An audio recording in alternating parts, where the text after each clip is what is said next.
Welcome to Democracy Now!, democracynow.org, The War and Peace Report. I'm Amy Goodman. President Obama and Russian President Dmitry Medvedev have signed a landmark nuclear arms reduction treaty to replace the expired Strategic Arms Reduction Treaty of 1991. Obama and Medvedev added their signatures to the pact at a ceremony earlier today in Prague.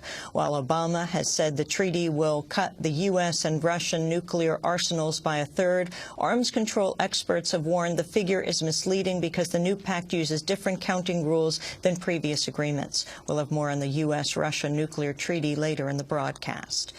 Rescue crews have entered a West Virginia coal mine in search of the 4 miners missing since Monday's explosion that killed 25 of their co-workers. The blast at Massey Energy's Upper Big Branch coal mine was the worst mining disaster in a quarter of a century. Rescue efforts were delayed until dangerous gases could be filtered out of the mine. The prospect of finding survivors rests on hopes the missing miners escaped in time to airtight chambers with supplies of food and water. Opposition groups say they've taken control of the Kyrgyzstan government after a day of violent unrest that left at least 40 people dead and more than 400 wounded. On Wednesday, Kyrgyz police fired on demonstrators as they stormed government buildings in the capital, Bishkek. A medical worker said hospitals were overrun with victims.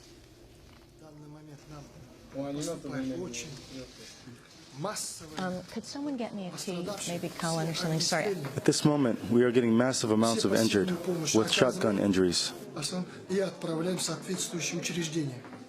We are helping as much as we can and sending some to other clinics. It is difficult. We can't help them all because there are masses of them. As the protests grew, Kyrgyz president fled the capital for the southern city. Opposition groups took over several government buildings and now say they've begun forming an interim cabinet. Opposition leader Rosa Atumbayeva said Bakiyev is no longer the Kyrgyz president. We want to locate him and we want to negotiate with him. Negotiate just regarding the resignation, not about other things. And we would appeal, like now ex-speaker appealed, that he should resign. His business is finished in Kyrgyzstan. And so all those people who have been killed and who got wounds, they are victims of this regime. The Pentagon says it suspended flights at the U.S.-controlled Manas military base inside Kyrgyzstan. The unrest could pose a long-term challenge to U.S. control of the base. Kyrgyz opposition activists have criticized the Obama administration for remaining largely alert on alleged fraud and other abuses in Kyrgyzstan since the Kyrgyz government reversed a move to close Manas last year. The base has been vital to the U.S. occupation of Afghanistan. The Securities and Exchange Commission has unveiled new proposals for regulating asset-based backed securities, seen by many as a key cause of the nation's financial meltdown. The measures would compel banks to share the risks of losses from the sale of the securities, which bundle what are often risky loans for sale to investors.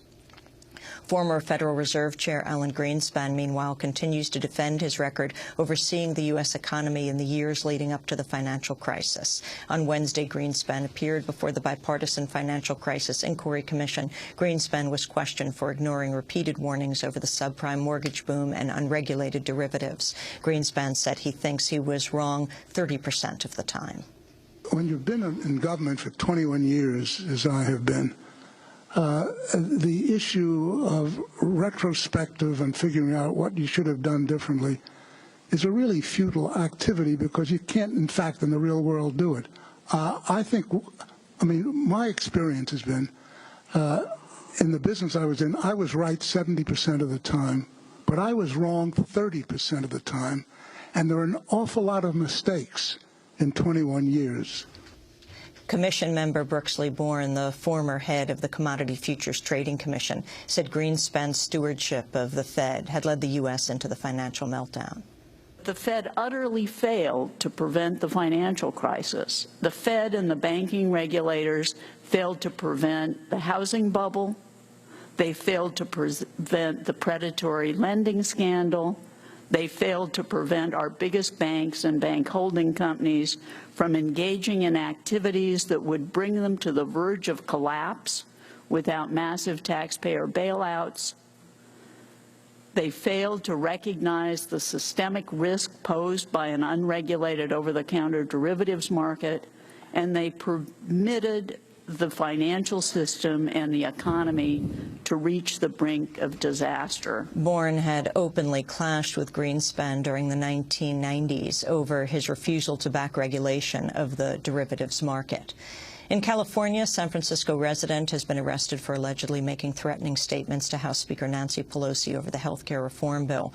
The suspect, Gregory Lee Giusti, is expected to appear in court today. His arrest comes one day after the arrest of a Washington state man for making threatening phone calls to Democratic Senator Patty Murray. Pelosi and Murray are the latest of over a dozen lawmakers to receive threats for the support of the health care bill. Forecasters are predicting an above-average number of hurricanes during this year's Atlantic hurricane season, beginning in June. Hurricane researchers at the Colorado State University say they're forecasting 8 hurricanes this year, 4 of them major. The probability of a hurricane making landfall on the Gulf Coast has been set at 44%, surpassing the long-term average of 30%. In North Korea, a U.S. national has been sentenced to 8 years of hard labor for illegal entry. North Korean authorities say Aijalan Mali Gomez unlawfully crossed over from China in January. In Israel and the occupied territories, an Israeli journalist has been revealed to be under house arrest since December for allegedly leaking classified military documents on unlawful assassinations in the occupied West Bank. 23-year-old Anat Kam is accused of copying the documents and giving them to an Israeli newspaper during her time in the Israeli military. The documents reportedly detail how the Israeli army continued assassinating alleged Palestinian militants in violation of a court ruling declaring the killings illegal. Kam is set to go on trial later this month on charges of treason and espionage. An Israeli court has imposed a gag order barring media coverage of the case. And back in the United States, a Qatari diplomat has been detained after an incident on board a flight to Denver Wednesday night. The diplomat was reportedly caught smoking in one of the plane's restrooms. He's then said to have joked about trying to set his shoes on fire, setting off a security threat. The plane was intercepted by 2 military jets and escorted to Denver. Qatar's ambassador to the United States called the incident a mistake. And those are some of the headlines. This is Democracy Now!, democracynow.org, The War and Peace Report. I'm Amy Goodman with Juan Gonzalez. And welcome to all of our listeners and viewers around the country and around the world.